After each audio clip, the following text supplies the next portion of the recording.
Hello, everybody. So this is for lesson 2 of chapter 7. So many people ruled over Mesopotamia over the years. So the first one were being the Sumerians, and we read about them in 7.1. But around 2340 BC, an Akkadian named Sargon, and he's a famous ruler, conquered the Sumerian city-states, and therefore he formed a brand new empire. So the Sumerians were taken over by a king named Sargon. All right, so he was very famous. We're going to be learning a little bit more about him. And then in the 1800s BC, there was a group called the Amorites, and they conquered Mesopotamia and built their own cities. And the grandest of these was Babylon. And Babylon is very famous. You might have heard about it before. It was beautiful. Beautiful buildings. It was something to be seen. When other people from around surrounding areas came to Babylon, it was legendary. So it was a very beautiful city created by the Amorites. Soon, a Babylon king named Hammurabi. He's very, very famous because he is the first one to write law down and make it official. He is what people usually, if you go to law school, you will be studying Hammurabi. So he conquered the Amorite-controlled cities and formed the Babylonian Empire. And he created law called the Code of Hammurabi. And this is such an important achievement that so many people today still refer back to the Hammurabi codes. It was written on a stone tablets throughout the empire so that everyone knew what was expected of them. And it created order and law, and it created a civilization where things were much more orderly and they knew what was to be expected. Around 900 BC, though, the Assyrians, they took over the Babylonians.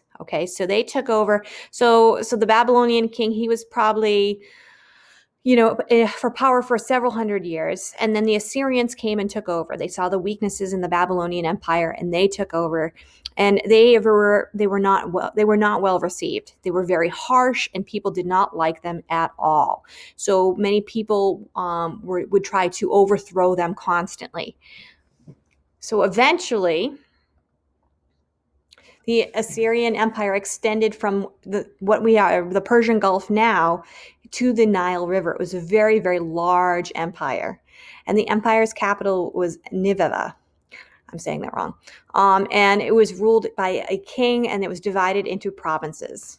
So the Assyrians modeled their culture on the culture of the Babylonians. So the Babylonians were like the standard, and they wanted to be more like the Babylonians, but they really weren't. The Babylonians were pretty much inclusive, and they made sure if you wanted to live a certain way, they would leave you alone, whereas the Assyrians were pretty harsh and would always kind of, not necessarily it wasn't the best life living under the Assyrian Empire.